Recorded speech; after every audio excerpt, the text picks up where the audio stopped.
сегодня мы решили провести флешмоб с флагом нашей республики, приуроченное ко Дню Конституции Чеченской Республики.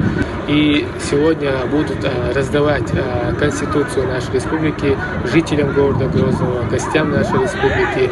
И хотелось бы отметить, что сегодня республика может созидать в правильном направлении. Сегодня каждый житель нашей республики радуется этому дню